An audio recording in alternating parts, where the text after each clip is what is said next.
तो नमस्कार जी, मेरा नाम है साइन मैसी और आप देख रहे हैं साइन मैसी रिएक्शन। तो बॉलीवुड के गलियारों से आज की खबरें लेके आया हूँ मैं कुछ।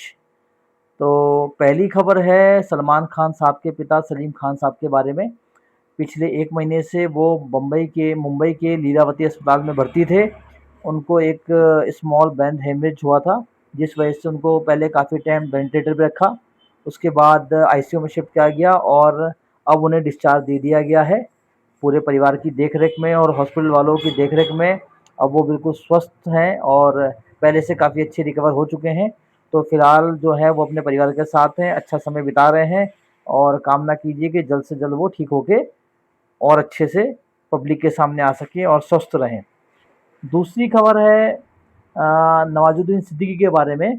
तो अभी उन्होंने कुछ समय पहले करीब 14 मार्च के आसपास अपने पैतृक गांव बुढ़ाना, ये सहारनपुर में पड़ता है, वहाँ पे ज़मीन ली है करीब 55 से 56 बीघा, जिसकी कीमत बताई जा रही है 6 से करीब 10 करोड़ के हेर फेर में।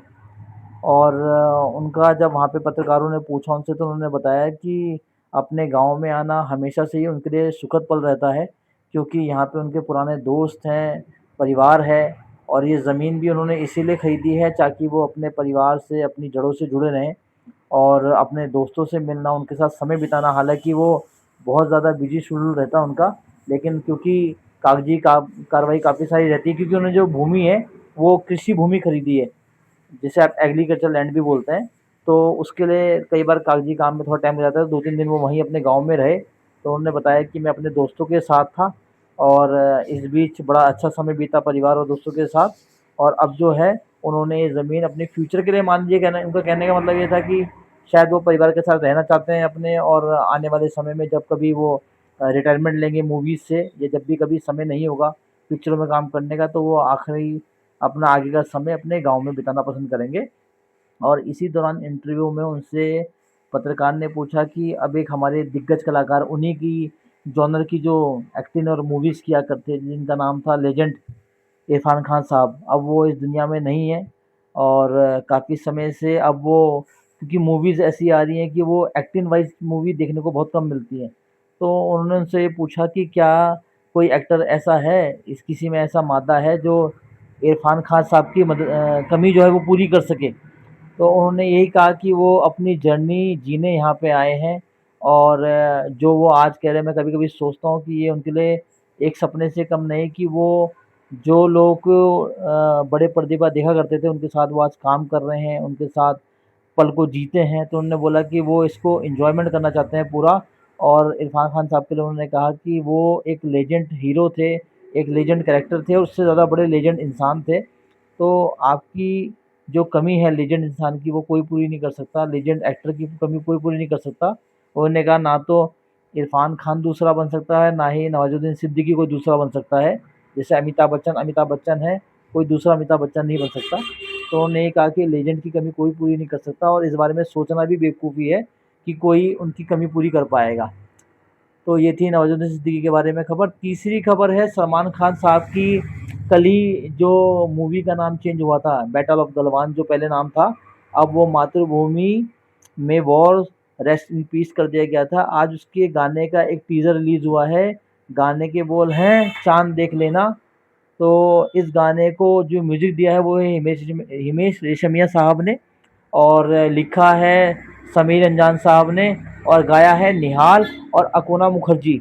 ये मेरे हिसाब से तो नए सिंगर हैं, मैंने ज़्यादा सुना नहीं इनको, लेकिन गाना सुनने में, क्योंकि अभी टीज़र की चार लाइनें ही अभी सुनाई देती है। कहीं पे एक रोमांटिक प्लेस में दिख रही हैं चित्रांगदा सेन बैठी हुई, और एक पुलिया के ऊपर सलमान खान स्टेप करते हुए नज़र आ रहे हैं, हल्के से डांस के रोमांटिक मूड में लग रहे हैं वो। तो गाना ये बोल है इसके, चाँद देख लेना तुम्हें हम नज़र आएँगे। तो अभी तो ये नाम मात्र की झलक रही है, शायद जब वो गाना पूरा आएगा तब पता चलेगा। लेकिन कल इसका नाम चेंज हुआ है मूवी का, और नाम जो है अब वो पहले से ज़्यादा रिलेट कर पाएँगे लोग इस मूवी के साथ में, क्योंकि अगर ये नाम बैटल ऑफ गलवान ना करके पहले ही इन्होंने मातृभूमि किया होता, तो थोड़ा सस्पेंस भी बना होता कि किस टाइप की मूवी और किस वॉर जर्नी पे ये मूवी होगी। लेकिन अब सबको पता है कि ये बैटल ऑफ गलवान की जो लड़ाई हुई थी हिंदुस्तानी और चाइनीज़ सैनिकों के बीच में, तो वो वैसे तो सबको पता है, लेकिन अब ट्रीटमेंट क्या दिया जाएगा उसको, वो जब मूवी रिलीज़ होगी उसके बाद ही पता चलेगा। एक खबर और मैं बताऊँ आपको बादशाह के बारे में, जैसे 2-3 दिन से लगातार उनकी परेशानियाँ कम नहीं हो रही हैं, कलेश चल रहा है उनके साथ में। हरियाणा महिला आयोग ने उनको वैसे ही अरेस्ट करने के वारंट निकाल दिए हैं, तो अब स्थिति बहुत ज़्यादा बदतर हो गई है, क्योंकि चंडीगढ़ पुलिस ने भी उनको अरेस्ट करने का वारंट निकालने की एक खबर सामने आ रही है। हालाँकि इनके वकील ने ये कहा कि जो महिला आयोग की जो मुख्य कर्ता-धर्ता हैं, रेणु भाटिया जी हरियाणा की, उनका कहना है कि शायद वो अब उनके नाम को भुना रही हैं, बादशाह के नाम को भुला रही हैं, क्योंकि उस तरीके से उनको डिफेंड करने का मौका नहीं दिया जा रहा है बिल्कुल भी। तो उनका कहना है कि कहीं न कहीं ये उनके दुश्मनों की साजिश है, जो नवाज़ सॉरी बादशाह को परेशान करने की, क्योंकि उनके शोज़ पर भी रोक लग गई है। जितने भी बाहर जाने के जो उनके टूर होते हैं, फिलहाल कहा जा रहा है कि उनका पासपोर्ट जब्त करने के आदेश दिए गए हैं हरियाणा महिला आयोग द्वारा। अब वो कितना उस पे कानून काम करता है और क्या काम करता है ये तो भगवान जाने। लेकिन फ़िलहाल जो है स्थिति ऐसी है। एक न्यूज़ है प्रियदर्शन साहब की, एक निजी ब्रॉडकास्ट में वो आ रखे थे। वहाँ पे उनसे कई चीज़ों के बारे में पूछा गया। तो एक उनसे पूछा गया हेरा-फेरी 3 जो बन रही है।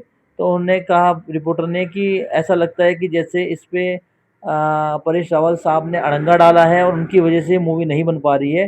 तो इस पे उनकी राय पूछी गई। तो प्रियदर्शन साहब ने कहा कि जब मैं ये फ़िल्म बनाने के बारे में सोच रहा था, तो अक्षय से बात करने के बाद उन्होंने सीधा परेश रावल साहब से कॉन्टैक्ट किया और उनसे पूछा कि हम ये शुरू करने वाले हैं 3 पार्ट, तीसरा वाला पार्ट जो है हेरा-फेरी का, और क्या आप इंटरेस्टेड हैं इस मूवी में? तो कह रहे हैं उन्होंने जब इसे सुना तो वो कह रहे हैं वो तो बहुत ज़्यादा एक्साइटेड थे, और उन्होंने कहा कि एक्चुअल में इस फ़िल्म के हीरो आप हैं, क्योंकि आप डायरेक्टर हैं इस मूवी के, और डायरेक्टर जो है वो कप्तान होता है शिप का।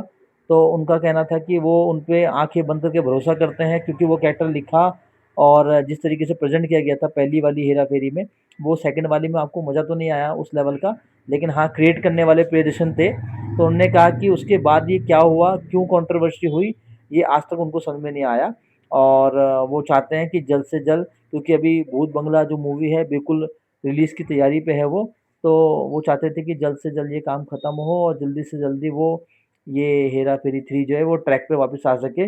लेकिन उन्होंने बोला है कुछ चीज़ें संभावनाओं के ऊपर होती हैं। आप चाह के भी कई काम, जब कहते हैं ना कि ऊपर वाला जब चाहता है कि आपका काम हो, तो जितनी भी रुकावटें आ जाएँ, वो काम नहीं रुकने वाला। लेकिन अगर ऊपर वाला चाहता है कि फ़िलहाल काम नहीं होगा, तो जितना भी आप हाथ-पैर मार लीजिए, वो काम नहीं होने वाला। तो प्रियदर्शन साहब का कहना था कि हमारी तरफ से कोशिशें लगी हुई हैं, लेकिन काम होना या नहीं होना, वो सब ऊपर वाले के हाथ में है। तो आप क्या सोचते हैं इस बारे में? मुझे बताइएगा।